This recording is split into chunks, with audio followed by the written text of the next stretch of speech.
রহস্য ও থ্রিলার নিয়ে নির্মিত। সাথে আছি আমি কাজী মুগ্ধ মৌসুম। আসসালামু আলাইকুম, সবাইকে স্বাগত জানাচ্ছি আরও একটি নতুন এপিসোডে। আজকের এই ঘটনাটি পাঠিয়েছেন একজন গল্পকথক তাইবা আপু। তাইবা আপু, আপনাকে অনেক অনেক ধন্যবাদ এত সুন্দর একটি কাহিনী দেওয়ার জন্য। তাহলে চলে যাচ্ছি মূল ঘটনাতে। তার আগে সবার কাছে অনুরোধ থাকবে, যারা যারা চ্যানেলটি সাবস্ক্রাইব করেননি অবশ্যই সাবস্ক্রাইব করে নেবেন। বাবা, আমরা বড়ই বিপদে আছি এই কাকতারুয়া নিয়ে। এটা আসলেই কোনো মানুষের কাম নাকি ভূতের কাম কেউ কইবার পারে না, কিন্তু একটার পর একটা মানুষ মারতে আসে এতে। তুমি কিছু করো বাপ, এই কাকতারুয়ার হাত থেকে আমগরে বাঁচাও। যুবক ছেলেটি বলে, আপনি চিন্তা করবেন না চাচা, আমি যখন এসে পড়েছি তাহলে এই কাকতারুয়ার কেচ্ছা খতম করে তবেই যাব। তখনই গলা খাকারি দিয়ে উঠানে উপস্থিত হন বাবর আজম। আকন্দ শেখ বলেন, আহেন ভাই সাহেব বহেন, দেখেন কেডা আইছে। বাবর আজম চেয়ারে বসতে বসতে বলেন, কেডা বাবা তুমি? আকন্দ শেখ বলেন, পরিচয় হ বাপ, ইনি আমগো গ্রামের একজন, বাবর আজম এনার নাম। এবার যুবক ছেলেটি হাসি মুখে পরিচয় দিল, আমি সেহরিশ, এসেছি আসাম থেকে। আমি পেশায় একজন তান্ত্রিক। আপনাদের গ্রাম থেকে আমার সংস্থার সাথে যোগাযোগ করা হয়েছিল, এজন্য আমি আপনাদের গ্রামে এসেছি আপনাদের সমস্যার সমাধান দিতে। বাবর আজম চোখ দিয়ে পরখ করে নিয়ে আকন্দ শেখের কানে ফিসফিস করে বলেন, কি বুঝো ভাই সাহেব, এছাড়া কি পারবো? এর দেখে তো তান্ত্রিক মনে হয় না। আকন্দ শেখও আস্তে আস্তে বললেন, আমারও সন্দেহ হয়েছিল ভাই সাহেব, কিন্তু এই ছেলেটার মধ্যেই অলৌকিক কিছু আছে অবশ্যই। হ্যাতে রে পরকরণের লাগা কিছু গোপন কথা জিগাইছিলাম, হ্যাতে ফর ফর করে কইয়া দিছে আমারে। কহ কি হাসানি? হ হাসাই। তাদেরকে ফিসফিস করতে দেখে সেহরিশ মুচকি হাসে। সে বুঝতে পারে তাকে নিয়ে তারা ফিসফিস করছে। তার পোশাক বেশভূষা দেখে মনে হয় না তান্ত্রিক। অনেক মানুষই তাকে এটা সেটা প্রশ্ন করেন, কখনো উদ্ভট উদ্ভট প্রশ্নও করেন, যা সেহরিশ অনেক এনজয় করে। তাদের কথোপকথন শেষ হলে বাবর আজম বলেন, আপনি পারবেন তো বাবাজি, এ কাকতারুয়া কিন্তু খতরনাক আছে মেলা। সেহরিশ সোজা সাপটা উত্তর দেয়, আলবাত পারবো, আপনারা আমার উপর বিশ্বাস রাখুন, হতাশ করব না আপনাদেরকে। আকন্দ শেখ আর বাবর আজম আশ্বস্ত হন। জানালার ফাঁক গলিয়ে হাবিবা এই আগন্তুককে দেখে যাচ্ছিল। তার মুখে রাগ স্পষ্ট, মনে হচ্ছে এই তান্ত্রিকের আগমনে সে খুশি হয়নি মোটেও। দৃশ্য চলে যায় ফরেন্সিকে। মেহেদিকে জরুরি তলব করেছেন ডাক্তার ইন্তিশার। মেহেদি আসতেই তিনি তড়িঘড়ি করে বলতে শুরু করেন, মিস্টার মেহেদি, আমি আপনাকে একটা তথ্য দিতে চাই যা আপনার হুঁশ উড়িয়ে দিতে পারে। মেহেদি বিড়বিড় করে বলে, অলরেডি হুঁশ উড়েই আছে, নতুন করে আর কি উড়বে? কিছু বললেন মিস্টার মেহেদি? না কিছু না ডাক্তার। তা কি এমন তথ্য পেয়েছেন যা শুনে আমি হুঁশ বুদ্ধি হারাবো? আরে মেহেদি সাহেব সবুর করুন, এত তাড়াহুড়া করিয়েন না, আস্তে আস্তে বলি শুনেন। জি বলুন জনাব। ইন্তিশার বলতে শুরু করে, কাকতারুয়ার শরীরের কাপড়ে পাওয়া ডিএনএ এর সাথে হানিফ এবং মেম্বরের ছেলেটির শরীরে পাওয়া ডিএনএ ম্যাচ করেছে। তার মানে খুনি এই কাকতারুয়াটি। সিরিয়াসলি ডাক্তার, আপনিও বলছেন কাকতারুয়া এই খুনগুলো করেছে? ইন্তিশার মাথা নাড়িয়ে হ্যাঁ বোঝায়। মেহেদি দীর্ঘ শ্বাস ছাড়ে আর মনে মনে বলে, যাকে ভরসা করলাম সেই এখন ভিন্ন সুর গাইছে। ইন্তিশার আরও বলে, মেহেদি সাহেব আপনি কি আপসেট?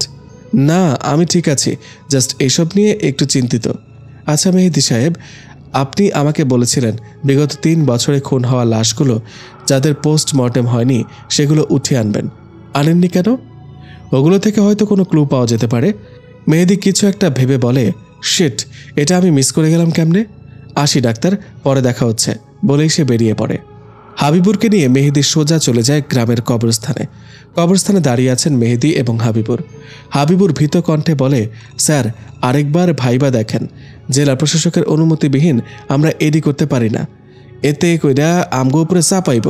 তুমি চুপ থাকো হাবিবুর, যা হবে আমি দেখে নেব, এখন কবর খোঁড়া শুরু করতে বলো ওদেরকে। হাবিবুর বুঝতে পারেন মেহেদি একটা ঘাড়তারা লোক, সে তার কথার খেলাপ হবে না, তাই সে পাশে দাঁড়িয়ে থেকে কিছু লোককে বলে, আপনারা খোঁড়েন। গ্রামের মানুষ কবর দেখিয়ে দিতে লাগলো খুন হওয়া সকলের। প্রথম কবর খোঁড়ার পর কোনো কঙ্কালই পাওয়া গেল না। এভাবে প্রতিটি কবর খুঁড়তে লাগলো তারা, কিন্তু কোনো কবরে কঙ্কাল নেই। এমনকি সদ্য মৃত মানুষের কবরেও কোনো ধরনের কোনো কঙ্কালের অংশ বিশেষও পাওয়া গেল না। এবার মেহেদি চিন্তিত হয়ে পড়ে, এই লাশগুলো কি তাহলে কেউ কবর দেওয়ার পরপরই উঠিয়ে নিত? কিন্তু কেন? কে হতে পারে সে? তখনই দৃশ্য চলে যায় একটা আস্তানায়। বদ্ধ ঘরে ধোঁয়ার ছড়াছড়ি, সামনে একটা তারার মতো অঙ্কন করা, তার মধ্যেখানে একটা কাটা ছাগলের মাথা, যা থেকে এখনো তাজা রক্ত গড়িয়ে পড়ছে। অঙ্কিত তারার একপাশে ধ্যানমগ্ন হয়ে একজন আঘরি বাবা বসে আছেন, যার শরীরে অল্প একটু কাপড় জড়ানো। পুরো শরীরে মাটির স্তর বেঁধে আছে তার, আর শ্মশানের পোড়া ছাইগুলো গায়ে মাখা তার। কপালে 4টা সাদা লাইন পরপর, আর মাঝে একটা কালো তিলক পরা। লোকটা চোখ বন্ধ করে বিড়বিড় করে কিছু পড়ছে। তখনই একটা অবয়ব সেখানে ধোয়ার ন্যায় কুণ্ডলি পাকিয়ে হাজির হয়। সে হাজির হয়ে মাথা ঝুঁকায়। আঘরি বাবা বলেন, বল, কি খবর এনেছিস? আত্মাটি ঘর ঘর আওয়াজে বলে, বাবা, মেয়েটি এখনো আমাদের ইশারা বুঝতে পারেনি। নাদান, সে নাদান, তার সময় ফুরিয়ে এসেছে। তার হুঁশ নাই, হুঁশ নাই, হুঁশ নাই। অঘরি হাসতে থাকেন। আত্মাটি হাওয়ায় মিলিয়ে যায়। তখনই বাইরে থেকে তার চেলা এসে বলল, বাবা, একজন এসেছে আপনার সাথে দেখা করতে। আঘরি রহস্যময় হাসি দিয়ে বলেন, তাকে গিয়ে বল, যাকে থামাতে সে এসেছে তাকেই আঘরি বাবাই ফিরিয়ে এনেছে।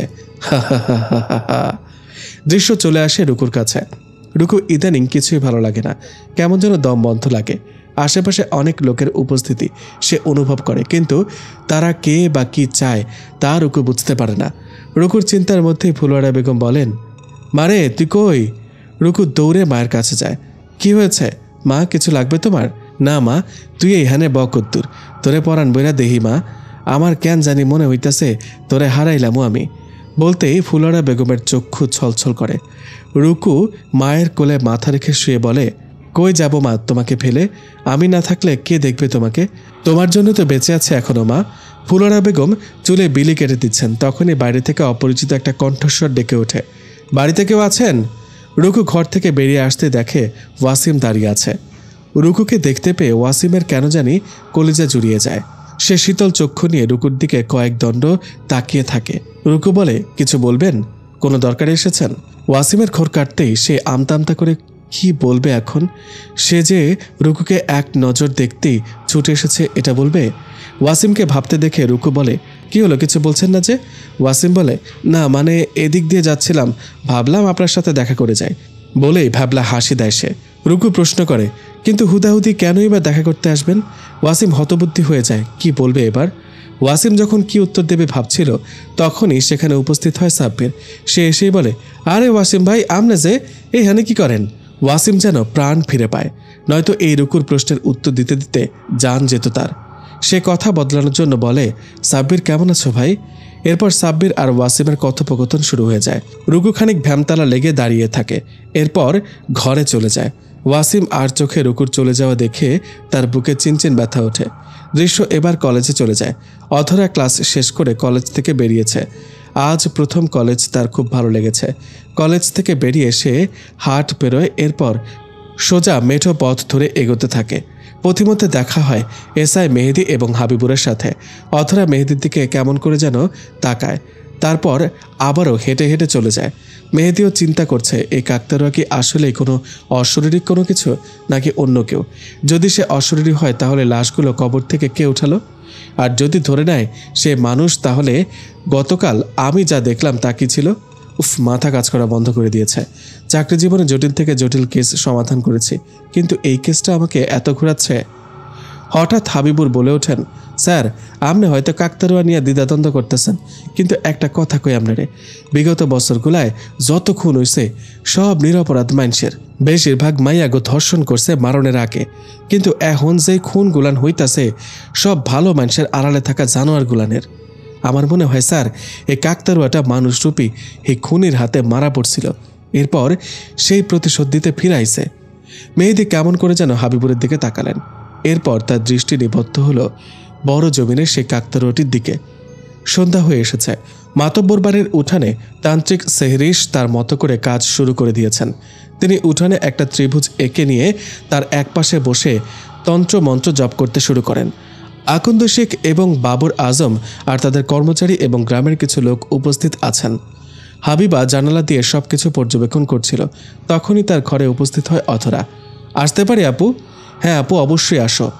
অধরা গিয়ে হাবিবার পাশে বসে জানালার বাইরে তাকিয়ে বলে, আচ্ছা আপু, তোমার কি মনে হয় ওই ছেলেটা এই রহস্যের সমাধান দিতে পারবে? হাবিবা বলে, মনে হচ্ছে পারবে, তবে সে তাকে আটকাতে পারবে না। তার প্রতিশোধ সে নিয়েই ছাড়বে। অধরা বলে, কার কথা বলছো আপু? কে প্রতিশোধ নিচ্ছে? হাবিবার হুঁশ হতেই সে আমতা আমতা করতে থাকে। অধরা তার হাত চেপে ধরে বলে, আমাকে বলো প্লিজ। হাবিবা অধরার চোখের দিকে তাকাতেই একটা ঘোরের মধ্যে চলে যায়। সে বলতে শুরু করে, ওই দিন যখন রুকুর সাথে আমার প্রথম দেখা হলো, আহমেদের শাস্তি দেওয়া হচ্ছিল, তখন রুকু আমাকে এমন কিছু বলে যা শুনে আমি খুব খুশি এবং একই সাথে বিস্মিতও হই। রুকু আমাকে কানে কানে বলেছিল সালমান ফিরে এসেছে, এখন সে সকল পাপীদের শাস্তি দেবে, তার সাথে হওয়া সকল অন্যায়ের প্রতিশোধ নেবে। এরপর আমি অপেক্ষা করতে থাকি সালমানের, কিন্তু সে আমাকে কখনো দেখা দেয় না।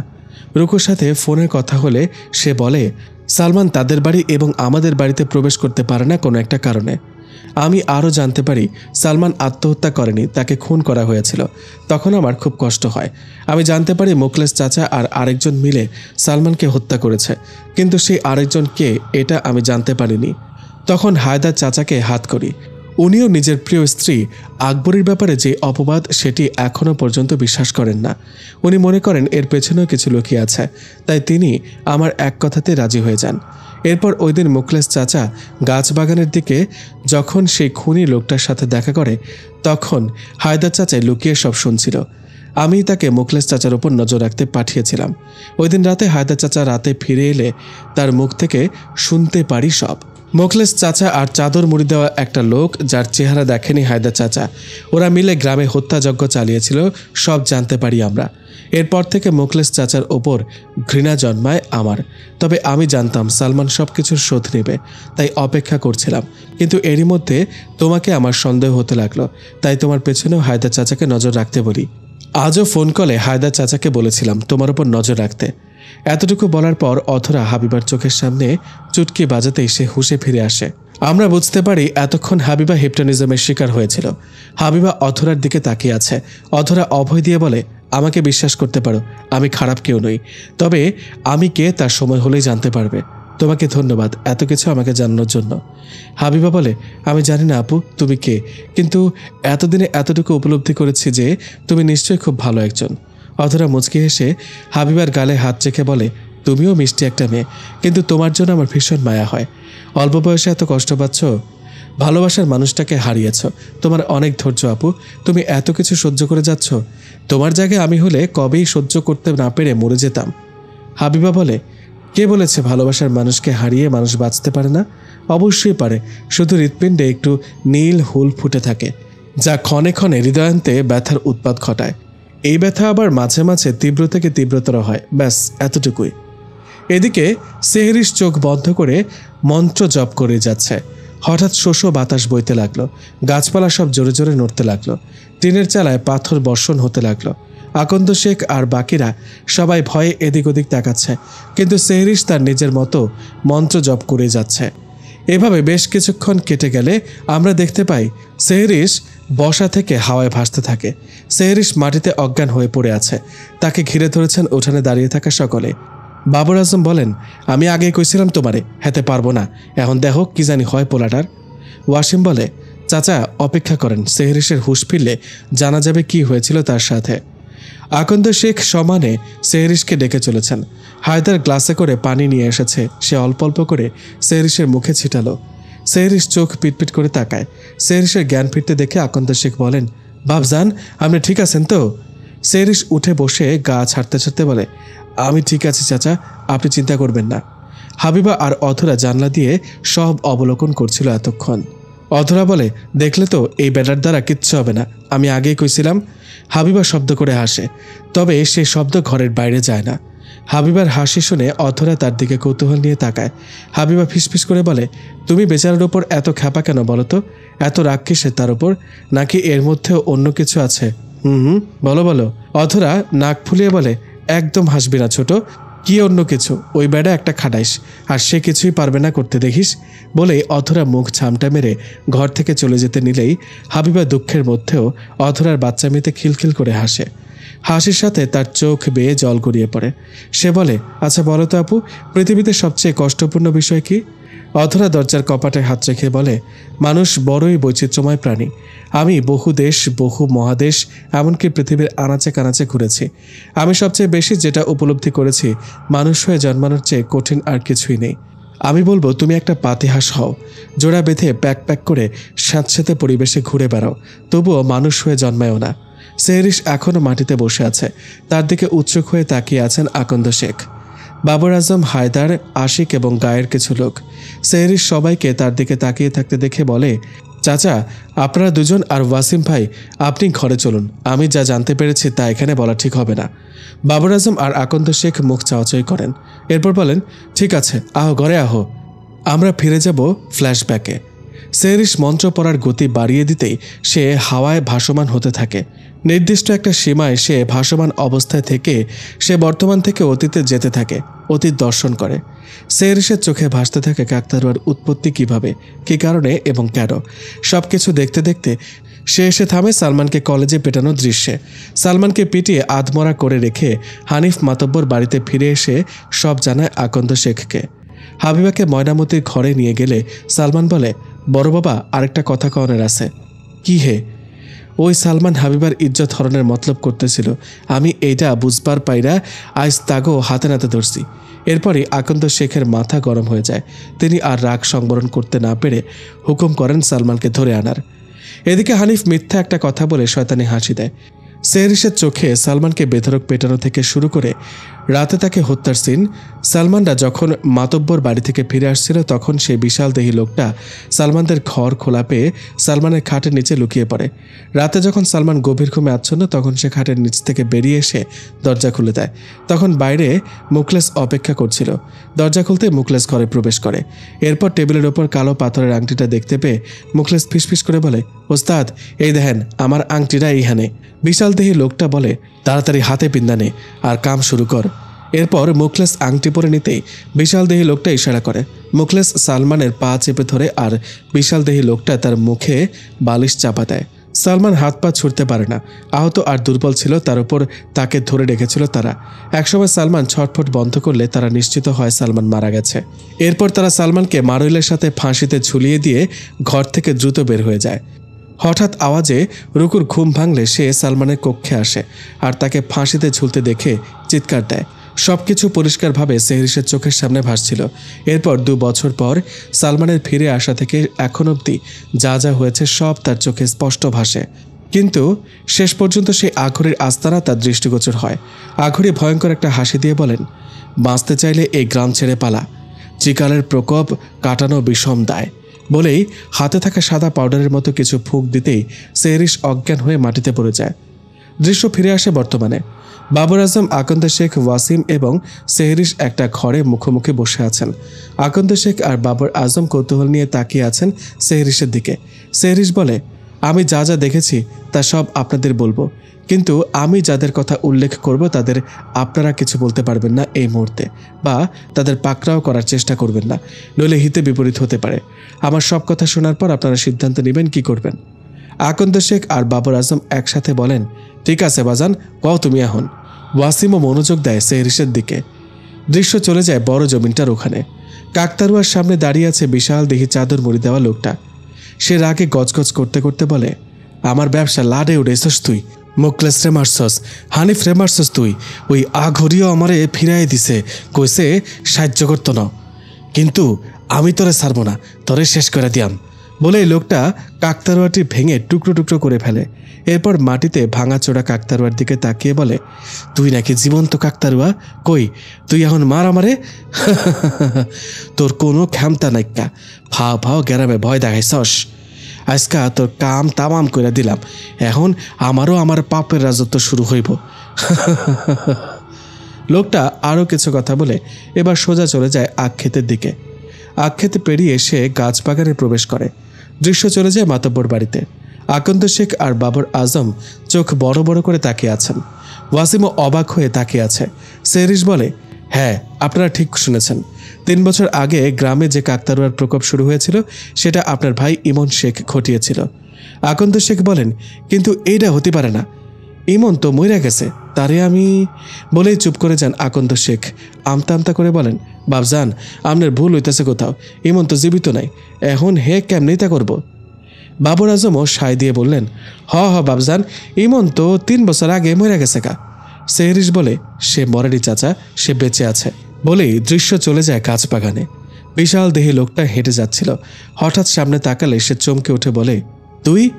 আমরা দেখতে পাই কাকতারুয়া তার সামনে ভয়ঙ্কর চাহনিতে তাকিয়ে আছে। রাগে তার শরীর গজগজ করছে। হ্যাঁ আমি চাচা। কেন বিশ্বাস হইতেছে না আমনের? কস কি তোর নেই মাত্র বাইঙ্গা আইলাম? তুই কেডা? হাসা করে ক। আমি তো শিওর তুই ওই কাকতারুয়া না। কাকতারুয়ার আড়ালে অন্য কেউ। ক তুই কেডা? আপনি ঠিক ধরছেন চাচা, ওই কাকতারুয়া আমি না। যে কাকতারুয়া নিরীহ মানুষকে খুন করত, মা বোনদের ইজ্জত হরণ করত, কবর থেকে লাশ উঠিয়ে অর্গান পাচার করত, এমনকি তাদের দেহ কেমিক্যালে গলিয়ে কঙ্কালটাও পাচার করে দিত, সে কাকতারুয়া আমি না। সে তো আপনি ছিলেন। কিন্তু এখন যে কাকতারুয়াকে দেখছেন সে হলো দুষ্টুদের জম, দুর্বলের সাথী, পাপীদের জল্লাদ। আর এই কাকতারুয়া আর কেউ নয়, আপনারা যাকে নিজ হাতে শ্বাসরুদ্ধ করে মেরে ফেলেছেন সে সালমান। বলতেই কাকতারুয়ার চেহারা ঝলকানিতে সালমানের চেহারা ভেসে ওঠে। আবারও কাকতারুয়ার চেহারা হয়। লোকটা চোখ বড় বড় করে তাকিয়ে বলে, সালমান তুই বাচ্চা আসস? না চাচা, আমি কেমনে বাঁচব? বালিশ চাপা দিয়ে ফেলে রাখলেও ঠিক ছিল। আমাকে তো ফাঁসিতেও ঝুলিয়ে দিয়েছেন, তাই আর বাঁচতে পারলাম না। লোকটা গজগজ করতে করতে বলে, তোরে আগেও মারছি, এখনও খতম করাম। তুই বাচ্চা থাকতেও আমার কামে বেড়া দিছস। তোর লাইগা আমার লস হয়েছে। তুই গ্রামের পাহারা বয়াইছস, এরপর নিজে নিজে একলা একলা গ্রামে ঘুরছস। তোর লাইগা আমি শান্তিতে কাম করতে পারি নাই, তাই তোরে খতম করছি। আর আজকাও তুই আমার কামে বেড়া দিতেছস, এখনও তোরে খতম করাম বলে চাদর হাত দিয়ে উড়িয়ে ফেলে দেয় লোকটা। আমরা দেখতে পাই আকন্দ শেখের ছোট ভাই ইমন শেখ বিশাল দেহী লোকটা, সে তেড়ে যায় সালমানের দিকে। দৃশ্য ফিরে আসে মাতব্বর বাড়িতে। আকন্দ শেখ আর বাবর আজম এখনও বিশ্বাস করতে পারছেন না ইমন বেঁচে আছে। সেহরিশ বলে, আকন্দ আঙ্কেল আপনি বলুন, আপনি কেন ইমনকে মেরে ফেলার হুমকি দিয়েছিলেন? আকন্দ শেখ ভেজা কণ্ঠে বলেন, আমি আমার বোন রোকেয়া, মেজো ভাই মুকুল আর ছোট ভাই ইমন, এই নিয়ে আমগো পরিবার আসছিল। আম্মা মইরা গেছিল ছোট ভাই ইমনের জন্ম দেবার কালে। আমি যখন ক্লাস 9-এ পড়ি তখন আমগো আব্বা মৃত্যু সজ্জায়। তিনি মইরা যাওয়ানোর সময় ইমন আর মুকুল শুরু আসিল। আব্বাই আমার হাতে তাকে তুইলা দিয়া কইছে, কোনো সময় যেন তাকে কোনো কিছুর কমতি না হয়। তাকে উপরে বিপদ আহনের আগে যেন আমি তাকে সামনে ঢাল হইয়া দাঁড়াই। আমগো দিন ভালোই কাটতাছিল। আমি বিয়ার উপযুক্ত হইলে বিয়া করি। রোকেয়ারে বিয়া দিয়ে ভালা করে। মুকুল আর ইমন তখন কিছুটা বড় আসিল। এরপর মুকুল কিছুটা উপযুক্ত হইলে পাশের গ্রামের সালে হেবানুর সাথে তার বিবাহ দেই। মুকুল আসিল আমার ডাইন হাত। আমি যেমনে কইতাম এমনে চলতো, কিন্তু তার বিপরীত আসিল ইমন। হে খারাপ সঙ্গে মিশা খারাপ কাজে জড়িত হইয়া যায়। সারাদিন নেশার মধ্যে ডুবা থাকতো। রাত হইলে আকাম কুকাম কইরা বেড়াইতো। গ্রামে তার জন্য কোনো মাইয়া সুরক্ষিত আসিল না। আমি অনেকবার বিচার করছি, গাছের লগে বাইন্দা মারছি, হ্যাঁ সুদ যায় নাই। একদিন বিকালে ময়নামতি মানে আমার স্ত্রী বিকালে উঠান ঝাড় দিতেছিল। হে আইসা তার পেছন দিক থেকে জাপটায় ধরছে। দস্তাদস্তির এক পর্যায়ে ময়নামতি মাটিত পড়ে গেছে। আর তখনই গরুর জন্য ঘাস কাটটা হায়দার বাড়িতে এসেছিল। হ্যাঁ দীক্ষা ঘাস ফালায় ইমনরে ধৈরা সরায়। ইমন তখন নেশায় পুরা ডুব্বা আসিল। এরপরে আমি তারে গাছত বাইন্দা আবারও পিড়াইছি, কিন্তু তার শিক্ষা হয় নাই। এই 2 দিন পরে গ্রামের এক মাইয়ারে ধর্ষণ করছে। সেই মাইয়া গলায় দড়ি দিয়া মরে গেছে। আমার আর সহ্য হয় নাই। আমি কোডিন একটা সিদ্ধান্ত নিলাম। মুকলেসটা একটা রূপার আংটি আর কিছু টেহা দিয়া কইলাম, ইমন রে মাইরা কাকতারু আছে না বড় জমিনদার ওইখানে ফালাই দিস। খবরদার সাবধানে করবি যেন কেউ কিছু না বুঝে। আর তুইও কেড়ে কইলে কিন্তু আমার থেকে খারাপ আর কিছু হইতো না। মুকলেস জবাবে বলে, বড় সাহেব আমনের লাইগা জান হাজির, আপনি চিন্তা করেন না, আমি সব কাম ঠিকঠাক মতো কইরা দিব। এরপর দিন হঠাৎ কইরা আমার মেজো ভাই মুকুল হায়দারের বউ নিয়ে পালায় যায়। আমি লজ্জায় অপমানে মুখ দেখাইতে পারতেছিলাম না। হাতের সিঁড়িতে সাপ সাপ লেখা গেছে সব। এরপর 2টা দিন পরে ইমন গুম হইয়া যায়। আমার আর বুঝতে দেরি লয় না এইটা মুকলেস করছে। মুকলেস আমার রাইতে কইছে, বড় সাহেব কাম হইয়া গেছে, এখন খালি সময় দীক্ষা লাশ ধুয়ামো। এরপর 3 দিন পর লাশ বড় জমিনে মিলে ইমনের। মুখের যে অবস্থা ছিল চিনার কোনো উপায় ছিল না। থানার বড়বাবু লাশ ময়নাতদন্ত করাইয়া কইছে এইটাই ইমন। আমি তো আগেই জানতাম, কিন্তু পরে শিওর হইলাম আরও। এতটুকু বলে থামেন আকন্দ শেখ। বাবর আজম আর ওয়াসিম বড় বড় চোখ নিয়ে তাকিয়ে আছেন আকন্দ শেখের দিকে। দৃশ্য চলে যায় বাগানে। ইমনকে মারতে মারতে আধমরা করে ফেলেছে সালমান। রক্তাক্ত শরীর নিয়ে তবুও সে সালমানের সাথে লড়াই করছে। একসময় সালমান হাত দিয়ে ইশারা করতেই সামনে একটা বড় ডেকচি এবং তার নিচে আগুন জ্বলে ওঠে। ইমন পা ঠেলে ঠেলে সালমানের দিকে তেড়ে যাচ্ছে। সালমান হাতের ইশারায় তাকে প্যারালাইজড করে ফেলে। হাত পা মুখ বেঁকে যায় ইমনের। সে ধরাম করে মাটিতে পড়ে যায়। এবার সালমান ভয়ঙ্কর হাসি দিয়ে তার দিকে এগিয়ে আসতে থাকে। সালমান হাত মেলতেই তার হাতে একটা বড় সড়ো কাঁটা চামচ চলে আসে। সালমান নিচে বসে পড়ে। ইমন বাঁকারো মুখ দিয়ে কিছু বলে যাচ্ছে আর ভয়ে কাঁপছে, কিন্তু তার কথা বোবা লোকেদের মতো আওয়াজ হচ্ছে। কিছুই বোঝার উপায় নেই। এবার সালমান ভয়ঙ্কর হুঙ্কার দিয়ে কাঁটা চামচ দিয়ে কুমড়া কুরানির মতো কুড়াতে লাগলো ইমনের শরীর। ইমন ব্যথা আর যন্ত্রণা ছটফট করছে আর চিৎকার করছে। সালমান পুরো শরীর কুড়াতে শুরু করে, শুধু মুখটা অক্ষত রাখে যাতে চিনতে অসুবিধা না হয়। এবার পুরো শরীরে জখম করা শেষে সালমান আবার হাত মেলতেই তার হাতে লবণ, মরিচ আর হলুদ চলে আসে। সালমান ভয়ঙ্কর হাসি দিতে দিতে লবণ, মরিচ আর হলুদ ডলে ডলে ইমনের শরীরে মাখাতে থাকে। ইমনের আর্তনাদ পুরো বাগানকে ভৌতিক রূপ দেয়। সালমান এবার তার কাঁচি দিয়ে ইমনের শরীর আলাদা করতে থাকে। গরু কাটার মতো পুরো শরীরের আলাদা আলাদা থান করে নেয়। ইমন ছটফট করতে করতে মৃত্যুর কোলে ঢলে পড়ে। এবার সালমান প্রতিটি মাংসের থানকে টুকরো টুকরো করতে থাকে। গরুর মাংস যেভাবে ছোট ছোট পিস করা হয় তেমনই ইমনকে কেটে পিস পিস করে শুধু মাথাটা অক্ষত রেখে দেয়। এবার সে উঠে যায় ডেকচির সামনে। সালমানের মুখে অদ্ভুত ভয়ঙ্কর হাসি। এতগুলো নিষ্পাপ প্রাণ হরণকারীর মৃত্যু সে আজ নিশ্চিত করেছে। এই তৃপ্তি তার চোখে মুখে স্পষ্ট। সালমান তেল ডেকচিতে ঢেলে ফোড়ন দেয়। এরপর রান্নার যাবতীয় সব মশলাপাতি দিয়ে বাগার দেয়। এবার সে ইমনের মাংস ডেকচিতে দিয়ে রান্না করা শুরু করে। ডেকচির নিচে দাউ দাউ করে আগুন জ্বলে ওঠে আর কাকতারুয়ার মুখে ভয়ঙ্কর হাসি। দৃশ্য ফিরে আসে মাতব্বর বাড়িতে। সেহরিশ বলে, কিন্তু আপনারা যা জেনেছিলেন তা যথার্থ ছিল না আঙ্কেল। ইমন মরেনি, বরং মরেছে আপনার মেজ ভাই মুকুল। আকন্দ শেখ আর্তনাদ করে বলে, কিতা কও বাজান, আমার মুকুল? বলেই তিনি কান্না করতে শুরু করেন। ওয়াসিম তাকে ধরে সামলায়। বাবর আজম বলেন, তুমি কও বাজান, কি দেখছো সব আমগো কও, নইলে তো বুঝবার পারব না। সেহরিশ বলে, আপনি যেদিন মুখলেসকে আংটি আর টাকা দিয়ে ইমনকে মারার জন্য হুকুম দিলেন, ওই দিন মুখলেস বিশ্বাসঘাতকতা করেছিল আপনার সাথে, কারণ সে ছিল ইমনের সাথের লোক। ইমন তার সব অপকর্মে মুখলেসকে সাথে রাখত। মুখলেস যখন ইমনকে সব বলে দেয় তখন ইমন রেগে যায় আপনার ওপর এবং সে আপনাকে শিক্ষা দেওয়ার কথা বলে। কিন্তু মুখলেস বলে, কিন্তু মুকুল সাপ থাকতে আপনি পাইবেন না ওস্তাদ। ইমন বলে, দরকার হইলেই ওই মুকুল রেও রাস্তা থেকে সরাই দিয়াম। তারা সেখানে প্ল্যান করে কিভাবে আপনাকে শিক্ষা দেওয়া যায়। ওই দিন রাতে সালেহা বানু মানে আপনার মেজ ভাই মুকুল শেখের স্ত্রী সে ইমনের ঘরে আসে। মুকুল শেখ ওই দিন রাতে বাড়িতে আসতে দেরি করছিল আর সেই সুযোগে সালেহা কাজে লাগায়। সালেহা বানু আর ইমনের একটা অবৈধ সম্পর্ক সেই মুকুলের বিয়ের পর থেকেই গড়ে ওঠে। এমনকি আপনি জেনে অবাক হবেন, হানিফ মুকুলের ছেলে নয়, সে হলো ইমনের সন্তান। পরকীয়া আর অবৈধ মেলামেশার ফল ছিল হানিফ ছেলেটা। আকন্দ শেখ যেন একটার পর একটা মানসিক আঘাত পেয়েই যাচ্ছিলেন। তিনি এবার শরীরের ভার ওয়াসিমের ওপর ফেলে দিলেন। ওয়াসিম তাকে পাশের টেবিলে থাকা পানি পান করায়। পানি পান করে তিনি কাঁপা কাঁপা গলায় বলেন, এই জন্য আমি চিন্তা করে পাইতাম না, আমার মুকুল সান্দের লাহানা ছিল। তার ব্যবহার, আদব, খাসিলত সব ভালো আসিল। গ্রামে একখান ভালা পোলা আসিল, সকলে সম্মান করত।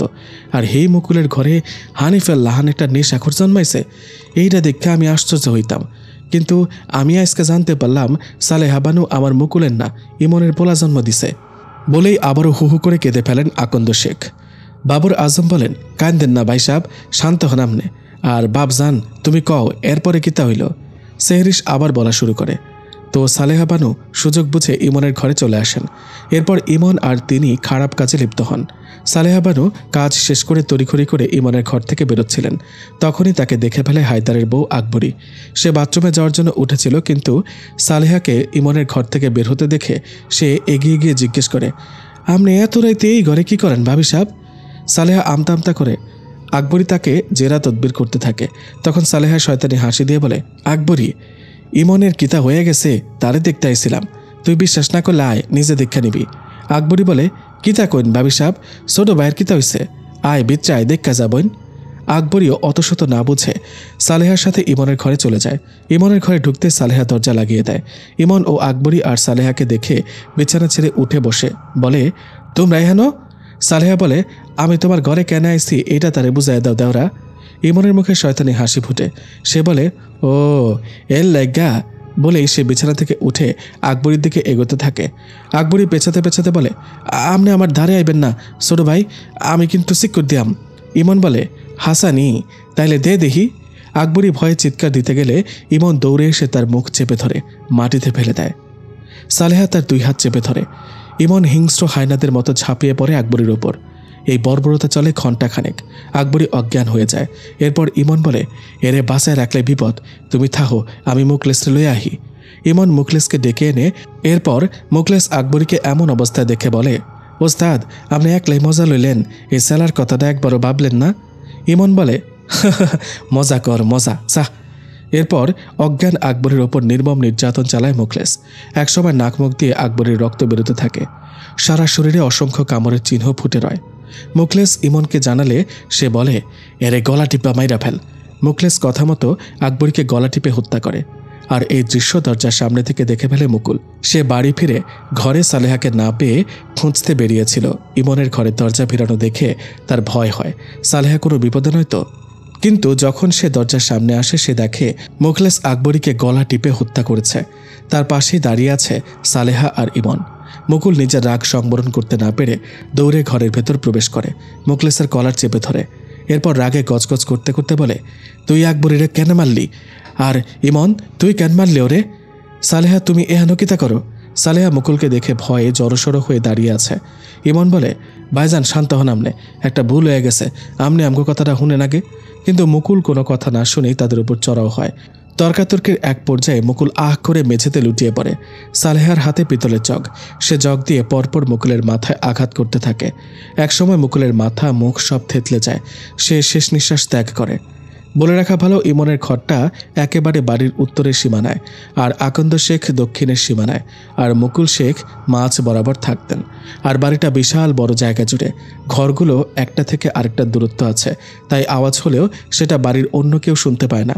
মুকুল আর আকবরের লাশ এবার ঠিকানা লাগানোর জন্য ইমন আর মুখলেস প্ল্যান করে। সালেহাকে ঘরে চলে যেতে বলে তারা। সে চলে গেলে ইমন বলে, তরে বড় ভাই যেমনে কইছিল আমারে মাইরা কাকতারুয়ার নিচে হালায় থুইতে, অমনে মেজো ভাইরে থুইয়া আমো, কিন্তু এখন না, 5 দিন পরে। মুখলেস বলে, আর আকবরের লাশ কিতা করবা মোস্তাদ? আকবরের লাশ খাড়া, এক কাজ করি, একটা সিডি লেখমু এখানে। আকবরের লইয়া মুকুল পলাইছে লেখা দিমু। বড় ভাই যখন এই লজ্জা সামলাইতে পারতো না তখন আমি গা ঢাকা দিয়াম, আর এরপর তুই মেজো ভাইয়ের লাশটা ফালাবি। ঠিক আছে ওস্তাদ, কিন্তু এই লাশগুলান কই রাখবাম? আর আকবরের লাশ কিতা করবেন? ইমন বলে, খারা। বলেই সে তার শার্ট প্যান্ট মুকুলকে পরিয়ে দিয়ে বলে, তুই লাশ একটা উডা, আমি একটা উডামু। বলেই মুখলেস আকবরীকে উঠায় আর ইমন মুকুলকে উঠায়। এরপর তারা লাশ দুটো ভাড়াল ঘরে নিয়ে যায়। এই ভাড়াল ঘরে তেমন কেউ আসে না, খালি পড়ে আছে, তাই সন্দেহ হবে না বলে এখানে ইমনের লাশ লুকিয়ে রাখে। এরপর আকবরের লাশ নিয়ে তারা কি করবে এই চিন্তা করতে থাকে। হঠাৎ ইমন একটা বুদ্ধি বার করে। সে মুখলেসকে বলে, হুন, একটা বুদ্ধি পাইছি। কিতা ওস্তাদ? হুনসি মানুষের শরীরে চোখ, কলজা, কিডনি এগুলান মরার পরও ভালা থাহে, এগুলান পাচার করন যায়, আর মানুষের কঙ্কালও বেচন যায়। এক কাম করি, আকবরের শরীরটা কোনো লাশ কাটা ঘরে লইয়া যায়। এরপর মুখলেস আর ইমন ওই রাতেই পাশের গ্রামের হাসপাতালে ডোমকে টাকা খাইয়ে আকবরের শরীরের অঙ্গগুলো বের করে আনে। তখন তারা ডোমের থেকে আরও জানতে পারে ওই হাসপাতালে এগুলো পাচার করা হয়। তারা চাইলে এই হাসপাতালে বেচতে পারবে। মুখলেস আর ইমন হাতে আসমান পেয়ে যায়। তারা আকবরের অঙ্গগুলো বেচে দেয়। এরপর কঙ্কাল বের করার জন্য তখন কেমিক্যাল আছে, তারা জানতো না। তাই তারা গরম পানিতে জাল দিয়ে আকবরের শরীর থেকে মাংস খুলে নেয় আর কঙ্কালটি বেচে দেয়। পরদিন সকালে হায়দার যখন আকবরীকে না পেয়ে বাড়ি মাথায় ওঠায় তখন সালেহাও কান্না করে বলেন, রাতে ঘুমিয়েছিল কিন্তু সকালে উঠে মুকুলকে পায়নি, একটা চিঠি পেয়েছে। এরপর আপনি চিঠিটা পড়ে শোনালে হায়দার বিশ্বাস করে না, কিন্তু অনেক খুঁজেও যখন আকবরী আর মুকুলকে পাওয়া যায় না তখন বিশ্বাস করতে বাধ্য হন আপনারা সবাই। এরপর আপনারা যখন লজ্জায় মুখ দেখাতে পারছিলেন না তখন ইমন তার দ্বিতীয় চাল চালে। এই ঘটনার 2 দিনের মাথায় সে অন্য গ্রামে গা ঢাকা দেয় আর মুখলেসকে সব বুঝিয়ে দেয় কিভাবে কি করতে হবে। 5 দিন পর যথারীতি কাকতারুয়ার নিচে লাশ পাওয়া যায়। 5 দিন হয়ে যাওয়ার কারণে লাশটি পচে গিয়েছিল আর মুখ থেতলে যাওয়ার কারণে চেনার উপায় ছিল না। মুকুল আর ইমন প্রায় একই দেখতে ছিল। তারা দুজনের শারীরিক গঠনও এক, শুধু চেহারা ভিন্ন। তাই আপনি লাশ দেখে বুঝলেন এটা ইমনের লাশ, তবে আপনি কাউকে বুঝতে দিলেন না। থানার বড়বাবুকে অনেক আগে থেকে ইমন হাত করে রেখেছিল। সে সময়ে টাকা খাইয়ে সব আইনি বিপদ থেকে রক্ষা পেত বড়বাবুর উসিলায়, তাই এই বিষয়েও তার তেমন কোনো কষ্ট পোহাতে হয়নি। বড়বাবুকে মুখলেস টাকা দিয়ে বলেছিল এটা ইমনের লাশ বলে চালিয়ে দিতে। এরপর বড়বাবু ইমনের লাশ বলাতে আপনি আশ্বস্ত হয়ে যান। কিন্তু বিপত্তি বাঁচে এর কিছুদিন পর থেকে, যখন ইমনের ভূত সেজে কাকতারুয়া গ্রামে শিকার করতে থাকে। আসলে ওটা ইমনেরই কাজ ছিল। তাকে সহায়তা করত মুখলেস। তারা ধর্ষণ করে হত্যা করত মেয়েদের। এরপর কবর থেকে লাশ উঠিয়ে সেগুলো পাশের গ্রামে নিয়ে গিয়ে অঙ্গ আর কঙ্কালগুলো বেচে দিত। ততদিনে তারা কেমিক্যালের ব্যবহারও শিখে যায়, তাই আর অসুবিধা হচ্ছিল না। মুখলেস কাকতারুয়া সেজে গ্রামের মানুষদের ভয় দেখাতো, যাতে সবাই এটা বিশ্বাস করে আসলেই কাকতারুয়ার মধ্যে ইমনের ভূত। এভাবেই চলতে থাকে তার তাণ্ডব। কিন্তু এসবের শেষ নিকটে এসে পড়েছিল। তার চেয়েও ভয়ঙ্কর কিছু অপেক্ষা করছিল এই গ্রামের মানুষের জন্য। দৃশ্য চলে যায় গাছ বাগানে। ডেকচির নিচে আগুন নিভে এসেছে। ডেকচির ঢাকনার ফাঁক গলিয়ে ধোঁয়া বের হচ্ছে। এবার সালমান ইমনের কাটা মাথাটি ডেকচির ঢাকনার উপরে বসিয়ে রাখে। ইমনের কাটা মাথায় আতঙ্কের ছাপ স্পষ্ট। চোখ দুটো বড় বড় করে খোলা, জিহ্বা বের করে কামড় পড়েছে তাতে। এদিকে এতক্ষণ আড়ি পেতে সব শুনছিল সালেহা। তার এবার ভয় ধরে যায়। সে তার ঘরে ছুটে গিয়ে কাপড়ের পুতলি বেঁধে ঘুমটা টেনে ঘরের পেছনের দুয়ার দিয়ে পালিয়ে যায়। সব শুনে বনে বসে আছেন আকন্দ শেখ, বাবর আজম এবং ওয়াসিম। আকন্দ শেখ বলেন, আমার নিষ্পাপ বাইডারে মারছে ইমন আর ওই সালেহা মিল্লা, আমি অগো সারাম না। সেহরিশ বলে, শান্ত হন আঙ্কেল, এখনও আরও অনেক কিছু জানা বাকি আপনাদের। বাবর আজম বলেন, হ বাজান, কও তুমি। সেহরিশ বলে, গ্রামে যখন কাকতারুয়ার বিভীষিকায় ডুবেছিল তখন আরেকটা খুন হয় নিশির। নিশি মেয়েটিকেও নির্যাতন করে মারা হয়েছিল। এরপর সিদ্ধান্ত নেওয়া হয় গ্রামে পাহারা বসানো হবে, কিন্তু কেউ ভয় রাজি হচ্ছিল না পাহারাদার হওয়ার জন্য। সেখানে একটা সাহসী ছেলে ছিল, সালমান। সে হাত উঠায়। এরপর শুরু হয় গ্রামে পাহারা দেওয়া। কিন্তু এর আগেও যতবার পাহারা বসেছে ততবারই ইমন আর মুখলেস পাহারাদারদের মধ্যে একজনকে মেরে সবার ভেতরে ভয় ঢুকিয়ে দিত, আর তাই কেউ ভয়ে পাহারা দিতে চাইত না। ওই দিনও কাশেম নামের ব্যক্তিটি পাহারা দিতে দিতে প্রকৃতির ডাকে সাড়া দিতে একটা ঝোপের আড়ালে যায়, আর তখনই ইমন আর মুখলেস তার মুখে অজ্ঞান হওয়ার স্প্রে করে দেন। এই স্প্রে এতটাই স্ট্রং ছিল যে 24 ঘন্টার আগে জ্ঞান ফিরবে না। মুখলেস আর ইমন এবার হাসপাতাল থেকে চুরি করা মেডিকেল কাশেমের মুখে হা করিয়ে ঢেলে দেন, যা ছিল বিষাক্ত। এটি খেলে মানুষের মৃত্যু নিশ্চিত, তবে এর প্রতিক্রিয়া শরীরে মিলবে না। কাশেমের মৃত্যুর পর পাহারা থেমে গেলেও সালমান ছেলেটা হার মানেনি। সে তার নিজের মতো অনুসন্ধান চালিয়ে যাচ্ছিল। একদিন সে চাদর মুড়ি দেওয়া একটা লোককে বাবর আজমের আখ ক্ষেতের ভেতরে প্রবেশ করতে দেখে, যে মূলত ছিল মুখলেস। সে পিছু নেয় তার। ওই দিন ইমন আর মুখলেস তাদের আলোচনা করছিল। তারা সালমানকে দেখে মেরে ফেলতে চায়, কিন্তু ততক্ষণে সাব্বির আর কিছু মানুষ সেখানে উপস্থিত হয়। তখন সালমান প্রাণে বাঁচে, কিন্তু ইমনের নজর তার উপর পড়ে গিয়েছিল। সে মুখলেসকে বলে, এই পোলারে জ্যামতে হয়, রাস্তাতন সরাইতে হইব। এরপর দিন সালমান দিনের বেলা আখ খেতে কৌতূহল বশত যায় সাব্বিরকে নিয়ে। তখন সে মুখলেসের সে আংটি পায়, যা গতরাতে মুখলেসের হাত থেকে অসাবধানতা বশত পড়ে গিয়েছিল। সালমান সেটি বাড়ি নিয়ে আসে এবং তদন্ত শুরু করে। পরে তার মনে পড়ে এটি মুখলেসের হাতে দেখেছিল, কিন্তু মুখলেস গ্রামে সাদাসিধা চরিত্রের, আর সালমানকেও রাস্তাঘাটে পেলে টুকটাক কথা বলতো। ভালোই ছিল সবার চোখে, তাই সালমান ওকে সন্দেহ করেও না। কিন্তু সালমান ছেলেটা এটা বুঝে গিয়েছিল এই কাকতারুয়া কোনো ভূত না, এটি মানুষ। সেজন্য সে তার অনুসন্ধান চালিয়ে যেতে লাগলো। রাত হলে একা একা গ্রামে ঘুরে বেড়াতে লাগলো, আর এতে করে সমস্যা হচ্ছিল মুখলেস আর ইমনের। তাই তারা প্ল্যান করেছিল তাকে মেরে ফেলার। এর মধ্যে একদিন আপনি হানিফকে নেশা করতে দেখে মারধর করেন। সে দৃশ্য আড়ালে লুকিয়ে দেখেছিল ইমন, আর রাগে গজগজ করছিল সে। হানিফের আপনার প্রতি রাগ ক্ষোভ ছিল খুব বেশি, যা সে প্রকাশ করত না। এর মধ্যে আপনার মেয়ে হাবিবার সাথে সালমান ছেলেটির প্রেমের সম্পর্ক গড়ে ওঠে। এইসব সবার আগে মুখলেস লক্ষ্য করে। সে ওই দিন কবিতাকে বলেছিল হানিফকে গিয়ে যেন ওদের সম্পর্কের কথা বলে দেয়। কবিতা মেয়েটি কিছুই না বুঝে হানিফকে সব জানালে কলেজে সে সালমানকে মারধর করে। এরপর বাড়ি ফিরে সে আপনাকে মিথ্যা বলে যে সালমান হাবিবার সাথে খারাপ কিছু করার চেষ্টা করেছিল। ওটা সে আপনার উপর রাগ এবং সালমানকে সে দেখতে পারত না, এজন্য এই দুটা মিলেই সে এমন করেছিল। আপনিও তাকে বিশ্বাস করে সালমানকে এনে মারধর করেন, নিরীহ নিষ্পাপ ছেলেটাকে রক্তাক্ত করেন। এরপর যখন সে বাড়ি ফিরে তখন তার আড়ালে তার খাটের নিচে লুকিয়েছিল ইমন। সে লুকিয়ে পড়লে ইমন দরজা খুলে মুখলেসকে ভেতরে এনে তারা দুজনে ছেলেটিকে শ্বাসরুদ্ধ করে মেরে ফাঁসিতে ঝুলিয়ে দেয়, যাতে সবাই মনে করে এটা আত্মহত্যা ছিল। সালমানের শোকে তার পিতাও ওই দিনই গত হন। মাথা পাগল হয়ে যান, ছোট বোন অসহায় হয়, আর আপনার মেয়ে হাবিবা অসুস্থ হয়ে পড়ে। হানিফের একটা ভুলের জন্য কতটা মানুষের জীবন তছনছ হয়ে যায়।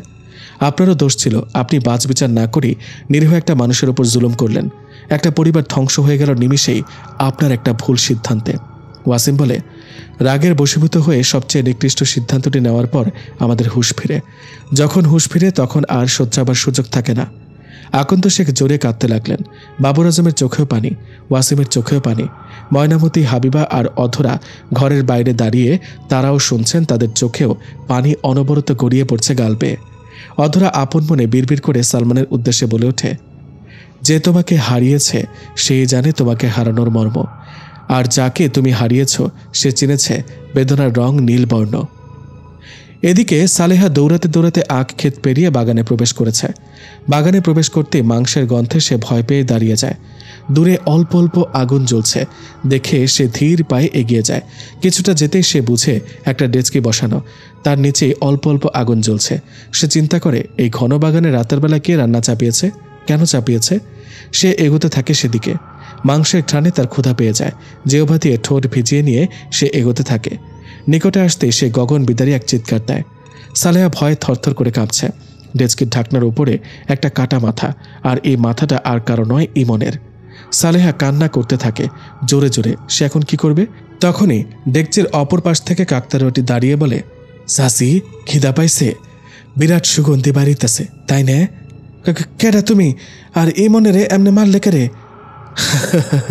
চাচি, আমি সালমান, হাবিবার প্রেমিক। সালমান, তুমি তো মরে গেছো? হ চাচি, মরে তো গেছি, কিন্তু আমার একলা ভালো লাগতেছিল না, তাই আমনে গণিতে আইলাম। ও কি ক বাজান, আমার লগে মস্করা করতেছো তাই না? না চাচি, মৃত ব্যক্তিরা মস্করা করে না। ও বাপ, আমারে মাইরো না, আমার যাইতে দাও, আমি কাউরে কিচ্ছু কমো না, এই হান্তুন জামুগা। না চাচি, তা তো হয় না। আপনি যে একটা পাপী, নিজের স্বামীরে নিজ হাতে হত্যা করছেন, পরক্রিয়া করে জন্ম দিয়েছেন জারজ সন্তান। আপনি এখনও ওই ইমনের সাথে অবৈধ সম্পর্কে লিপ্ত ছিলেন, তাই তো রাতের আধারে ইমনের সাথে আখ খেতে সময় কাটাতে আসতেন। এ থেকে আমরা বুঝতে পারি, ওই দিন রাতে মাতব্বর বাড়িতে যে মহিলাকে ঢুকতে দেখা গিয়েছিল তিনি সালেহা বানু। আপনি একটা পাপী, আর পাপীদের একটাই সাজা, মৃত্যু। জানেন চাচি, এই পৃথিবী বড়ই নিষ্ঠুর, আর তার চেয়েও বেশি নিষ্ঠুর এই পৃথিবীর মানুষগুলা। আপনি কখনো এই নিষ্ঠুর মানুষগুলোকে চিনতে পারবেন না। আপনি দেখবেন আপনার সামনে তারা দেবতুল্য, কিন্তু আড়ালে তারা অসুরের চেয়েও ভয়ঙ্কর। আর আপনি সেই অসুর ছিলেন মুকুল চাচার পৃথিবীতে, যাকে তিনি নিজের অস্তিত্ব মনে করতেন। আপনি কি করলেন? এই পৃথিবী থেকে তারই অস্তিত্ব মুছে দিলেন। সালেহা হাউমাউ করে কেঁদে বলে, আমি ভুল করে ফেলছি, এখন বুঝতে পারছি আমার ভুল, আমারে মাফ করে দাও। মাফ আমার কাছে নয়, মুকুল চাচার কাছে চাওয়া উচিত, কিন্তু আফসোস, তাকে আপনি এই পৃথিবীতে বাঁচতে দেননি, তাই আপনার মাফ চাওয়া হচ্ছে না। আমারে ছেড়ে দাও বাপ, আমি ভুল করছি, আমি ভালো হয়ে যাবো। ঠিক আছে চাচি, এক শর্তে মাফ করতে রাজি। কি শর্ত বাপ, কও, আমি রাজি। সালমান ডেকচির ঢাকনা খুলে বলে, এই মাংস খেতে হবে আপনার। সালেহার পেট গুলিয়ে আসে। সে বলে, বাপ, আমার এত বড় শাস্তি দিও না, আমার মাফ করে দাও। না চাচি, মাংস না খেলে আপনাকে মাফ করা হবে না। সালেহা নিজের জীবন বাঁচাতে বলে, ঠিক আছে, আমি খাইতেছি। সালেহা ডেকচির ভেতরে হাত দিয়ে মাংস তুলে খেতে শুরু করে। তার পেট গুলিয়ে বমি আসতে নেয়, কিন্তু সালমানের চোখ রাঙানি দিতেই সে বমি গিলে নেয়, আবারও মাংস খেতে শুরু করে। খাওয়া শেষে সে বলে, আর খাইতে পারুম না বাপ, আমার এবার যাইতে দাও, মাফ করে দাও আমারে। সালমান একটা রহস্যময় হাসি দিয়ে বলে, ঠিক আছে চাচি, যান, মাফ করে দিলাম। সত্যই? হ চাচি, সত্যি। সালেহা জীবন ফিরে পেয়ে বাগানের অন্যদিকে দৌড় দেয়, কিন্তু বেশি দূর যেতে পারে না। তার পায়ের নিচের মাটি ফাঁক হয়ে যায়, সে গলা সমান মাটির নিচে পড়ে যায়। সে উঠে দাঁড়িয়ে পেছনে তাকায়। সালমান ভয়ঙ্কর হুঙ্কার দিয়ে বলে, তোদের মতো পাপীকে মাফ দেওয়ার আশ্বাস দেওয়া যায়, কিন্তু মাফ করা যায় না। তোর পাপের একমাত্র শাস্তি মৃত্যু। বলেই সজোরে মাটি চেপে ধরে সালেহাকে। সালেহার এক পাঁজর আরেক পাঁজরের ভেতরে প্রবেশ করে। নাড়ি ভুড়ি, মাংস, হাড্ডি সব দুমড়ে মুচড়ে যায়। সালেহার শরীর মাটির চাপা খেয়ে থেতলে যায়। সে শেষ নিঃশ্বাস ত্যাগ করে। মাটির ভেতরে তার শরীর পড়ে রয়, কেবল মাথাটা মাটির উপরে। দেখে মনে হচ্ছে কেউ গলা সমান তাকে মাটিতে পুঁতে রেখেছে। আপনি এর চেয়েও ভয়ঙ্কর মৃত্যু ডিজার্ভ করেন চাচি, কিন্তু আমি সালমান কখনো কোনো মহিলার গায়ে হাত উঠাইনি। আপনার কপাল ভালো, একটা সহজ মৃত্যু উপহার দিলাম আপনাকে। জানো পৃথিবী, তোমার সবচেয়ে বড় শত্রু তোমার আপনজন। যাদেরকে তুমি তোমার অস্তিত্ব মনে করো তারাই একদিন তোমার অস্তিত্বকে পৃথিবী থেকে মুছে দিবে। এরপর সালমান আকাশের দিকে তাকিয়ে বলে, আমার প্রতিশোধ পূর্ণ হলো তবে। দৃশ্য চলে যায় পুলিশ কোয়ার্টারে। দরজায় ঠকঠক আওয়াজে মেহেদি দরজা খুলে দিতেই আশিককে দেখতে পেয়ে বলে, কি খবর এনেছ? আশিক বলে, স্যার, বড় সাহেব বাবর আজম আর ওয়াসিমরে নিয়ে ওই তান্ত্রিক বাবু ঘরের ভেতর গেছে গা, তাই আর কিছু জানবার পারি নাই। তয় আইবার সময় ওই কাকতারুয়ারে বড় জমিনটার উপরে দেখি নাই। মেহেদি কিছু চিন্তা করে বলেন, আজকে জানি কার দিন ফুরিয়ে এসেছে, আল্লাহ জানে। আচ্ছা ঠিক আছে, এখন তুমি চলে যাও, আর কোনো খবর পেলে আমাকে জানাবে। আশিক চলে যেতেই মেহেদি দরজা বন্ধ করে দেন। মেহেদি গ্রামে আসার পরপরই আশিককে তার লিঙ্ক হিসেবে কাজে লাগায়। ওই দিন মেহেদি কাকতারুয়া যেখানে যাওয়ার আগে দরজায় কড়া নেড়েছিল আশিক। এমনকি আশিককে রাতের আধারে গ্রামে খবর রাখতে বলেছিল মেহেদি। ওই দিন যখন হানিফের খুন হয় তখন তার নিজ চোখে লুকিয়ে লুকিয়ে দেখছিল আশিক। আশিক লোকটা মনের ভালো। সে বিশ্বাস করে আগের কাকতারুয়া মানুষ হলেও এখনকার কাকতারুয়াটি মানুষ নয়। এর বিভিন্ন কারণ আছে, যেমন সে বেছে বেছে সব অপরাধীকেই মারে, কিন্তু আগে তেমন ছিল না। আর সবচেয়ে বড় কথা, সে যদি ভালো মানুষ মারত তাহলে আশিক যে রাতের বেলা গ্রামে নজরদারি করে তারে কেন মারল না? এসব ভেবে আশিক মনে করে কোনো ভালো মানুষই আত্মারূপে ফিরে এসেছে কাকতারুয়ার বেশে। তাই ওই দিন আনমনেই তার মুখ দিয়ে দুটো লাইন বের হয়, আহত সিংহের নিঃশ্বাস তার গর্জনের চেয়েও ভয়ঙ্কর। দৃশ্য ফিরে আসে মাতব্বর বাড়িতে। আকন্দ শেখ অনুশোচনায় ভুগতে লাগলেন। তিনি সমানে কান্না করে চলেছেন। ওয়াসিম বলে, এরপর কি হয়েছিল সেহরিশ? এরপর গ্রামে আবারও ইমন আর মোকলেসের পাপের রাজত্ব চলতে লাগলো। এর মধ্যে কবিতার সাথে হানিফের সম্পর্ক ছিল। সে একদিন কলেজ থেকে ফেরার পথে কবিতাকে নিয়ে চলে যায় আখ ক্ষেতের পেছনের দিকে একটা ফার্মের ওখানে। কবিতাকে বলে তার জন্য সারপ্রাইজ অ্যারেঞ্জ করেছে, কিন্তু বোকা মেয়েটি জানতো না তার জন্য কত বড় বিপদ অপেক্ষা করছিল। যখন কবিতাকে নিয়ে সে ফার্মে পৌঁছায় তখন ফার্মের ভেতর থেকে একে একে হানিফের বন্ধুরা বেরিয়ে আসতে থাকে। কবিতা ভয় পেয়ে হানিফের হাত জড়িয়ে ধরে, কিন্তু সে বুঝতে পারেনি বিশ্বস্ততার হাত ভেবে যেই হাত সে আঁকড়ে ধরেছিল সেই হাতেই তার ইজ্জত হরণ হবে। কবিতাকে তারা ওই দিন ছিঁড়ে খুঁড়ে খেয়েছিল। এরপর নির্মমভাবে হত্যা করে কাকতারুয়া নিচে ফেলে রাখে। আর গ্রামের কুসংস্কারাচ্ছন্ন মানুষগুলো এই ভেবে নেয় এটা কাকতারুয়া ভূতের কাজ। এভাবে কেটে যায় 1 বছর। রুকসানা মেয়েটি ভাইকে হারিয়ে দিশেহারা হয়ে পড়েছিল। তার উপর ফুলওয়ারা বেগমের পাগলামো সব সামলাতে সামলাতে সে ভেঙে পড়েছিল। একদিন সে দোকানে কাজ করার সময় পাশের দোকানে একদল লোকের কথাবার্তা শুনতে পায়। তারা আঘড়ি বাবা নামের অলৌকিক শক্তিধর কারো কথা বলা বলে করেছিল। তার নাকি অনেক ক্ষমতা, সে মরা মানুষকেও ফিরিয়ে আনতে পারে। মেয়েটি এইসব কানে তুলে না, কারণ এইসব কুসংস্কার সে বিশ্বাস করত না। কিন্তু বাড়ি ফেরার পথে এক বুড়ো ঢ্যামনা লোক মেয়েটির সাথে খারাপ আচরণ করে। তখন সে অনেক ভেঙে পড়ে। সে বুঝতে পারে এই পৃথিবীতে পুরুষ মানুষ ব্যতীত মেয়েদের সুরক্ষা দেওয়ার আর কেউ নেই। বাবা ভাই থাকলে আজ তাকে মানুষের এত খারাপ আচরণ সহ্য করা লাগতো না। এভাবে কেটে যায় কয়েকটা দিন। একদিন রুকসানা আর সহ্য করতে না পেরে ওই আঘড়ি বাবার ঠিকানা জোগাড় করে লুকিয়ে তার কাছে চলে যায়। আমরা চলে যাব ফ্ল্যাশব্যাকে। রুকু মুখে কাপড় চেপে রেখে একটা গলি দিয়ে ঢুকে যায়। এরপর গলির শেষ মাথায় শ্মশানের পেছনে একটা ঝুপড়ি ঘরের ভেতরে প্রবেশ করে। ঝুপড়ির ভেতরে ধোঁয়ায় পরিপূর্ণ আর কালো শাড়ি পরা মহিলাগুলো মাথা দুলিয়ে দুলিয়ে নাচছে। দেখতে ভয়ঙ্কর লাগছে খুব। রুকু এগিয়ে যেতেই দেখতে পায় মাটিতে আসন পেতে একজন ভয়ঙ্কর দেখতে লোক বসে আছেন। সে বুঝতে পারে ইনি হয়তো সে আঘড়ি বাবা। আঘড়ি তাকে দেখে বলেন, তুই যে পথে এসেছিস এটা ভয়ঙ্কর আর বিপজ্জনক, তুই ফিরে যা। রুকু অবাক হয়, লোকটা কিছু না বলতেই কিভাবে সব বুঝে নিল। রুকসানা ভয় পেলেও সে মাটিতে বসে কান্না করে বলে, আমাকে ফিরিয়ে দেবেন না বাবা, আমি অসহায় হয়ে এখানে এসেছি, আমাকে ফিরিয়ে দেবেন না। তখন আঘড়ি বলেন, ঠিক আছে, কিন্তু এর কঠিন মূল্য চুকাতে হবে তোকে। পারবি তুই? হ্যাঁ বাবা, পারবো আমি।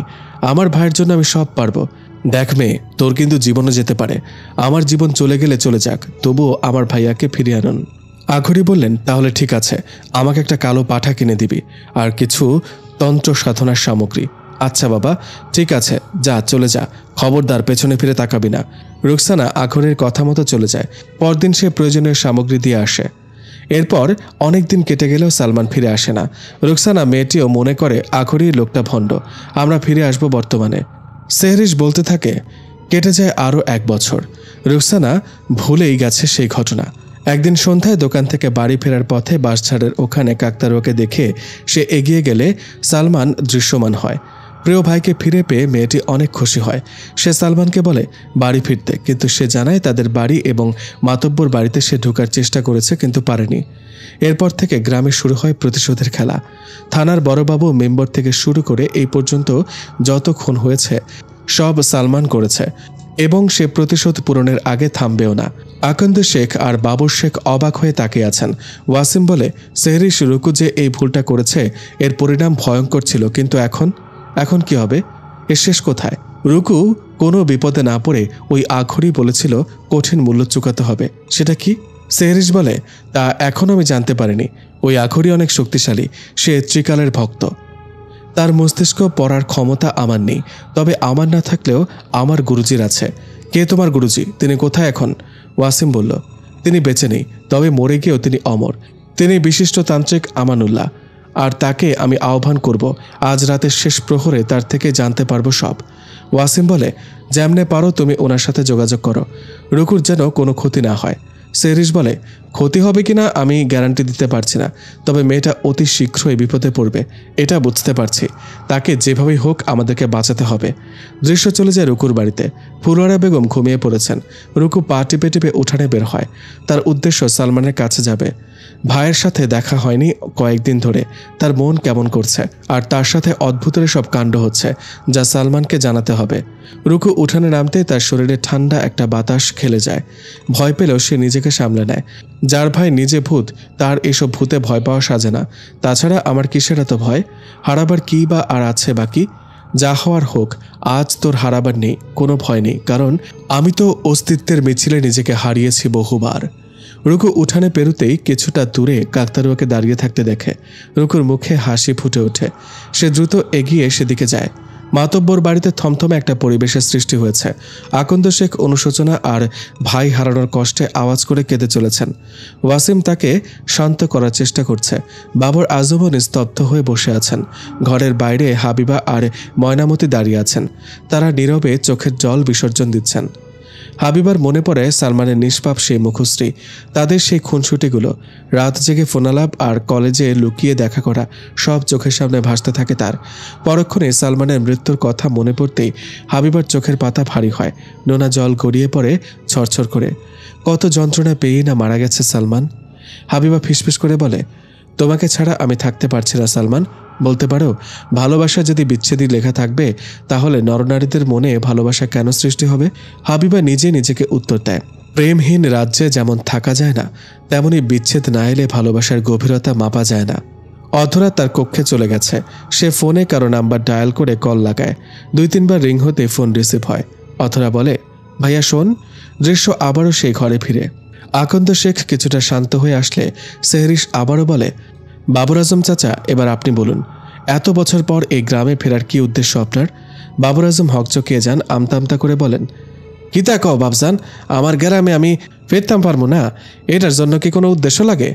না চাচা, নিজের গ্রামে ফিরতে উদ্দেশ্য লাগে না, তবে আপনি এটা ভালো করে জানেন। আমি কিছু না জেনে আপনাকে প্রশ্ন করছি না, তাই ভালো হবে নিজ মুখে পুরোটা ক্লিয়ার করুন। আজ যেহেতু সকল সত্য সামনে আসছে, তাহলে আপনাদের সত্যিটাও প্রকাশ পাক।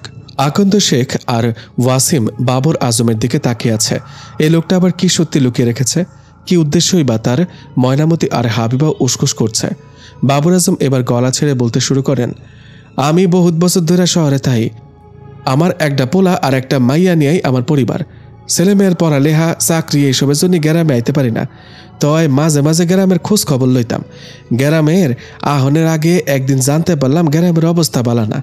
গ্রামে এক কাকতারুয়া ভূত আছে, আর এর বলি হইতাছে গ্রামের মানুষগুলান। আমি বড়ই দুঃখ পাই এইটা হই না যে আমগো গ্রামের মানুষ ভালা নাই। আমি পুরান আমলের মানুষ, এর লাগা কাকতারুয়া ভূতে বিশ্বাসী ছিলাম, কিন্তু আমার পুত্র এসবের কুসংস্কার মানত না। তারে কনের পর হ্যাঁ সাপ সাপ কইল এইটা কোনো মানুষের কাজ, আর ভূত বলতে কিছু নাই। কিন্তু আমার মাইয়া যে প্যারানর্মাল বিষয় লইয়া পড়াশোনা করে, হ্যাঁতে আমার পোলার লগে তর্ক লাগাইল।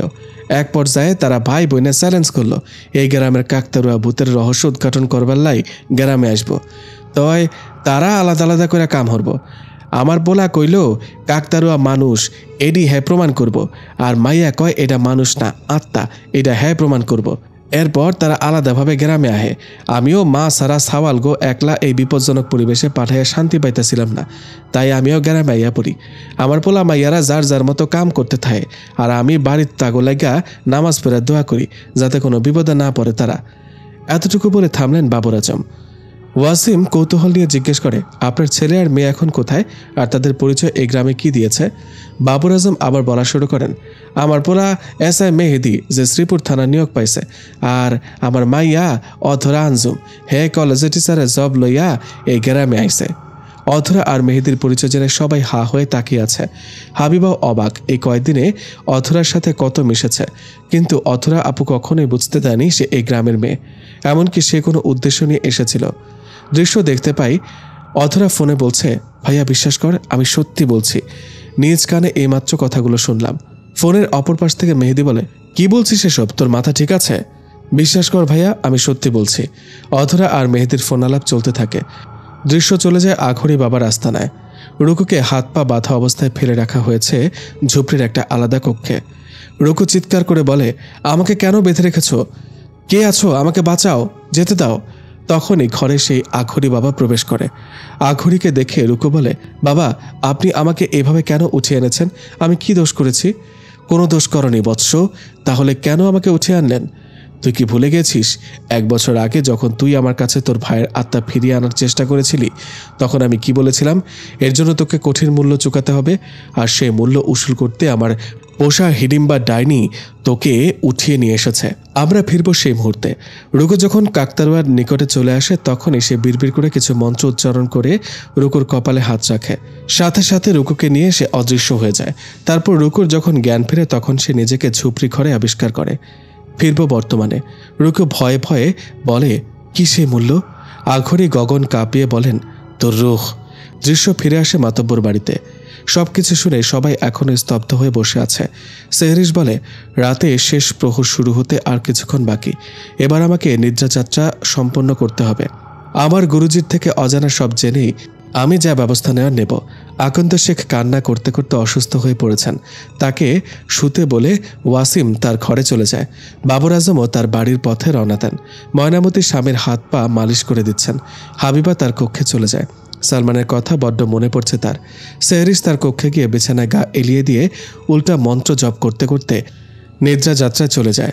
মাতব্বর বাড়িতে কারোর চোখে ঘুম নেই। সেহরিশের চোখ লেগে আছে, কিন্তু ভেতরে সজাগ। সে নিদ্রা যাত্রায় শুরু করেছে। যেতে যেতে সে একটা সাদা প্রাসাদের সামনে দাঁড়ায়। প্রাসাদের উপরে লেখা, সর্বজ্ঞানীর মৃত্যু নেই, তারা চির অমর। প্রাসাদে প্রবেশ করে সে দেখতে পায় সুদর্শন এক ব্যক্তি সাদা দাড়িওয়ালা, সাদা জুব্বা পরা, ছোট ছোট বাচ্চাদের সাথে খেলা করছেন। সেহরিশ মুচকি হাসে। সে এগিয়ে গিয়ে বলে, গুরুজি, আমার সালাম নিবেন।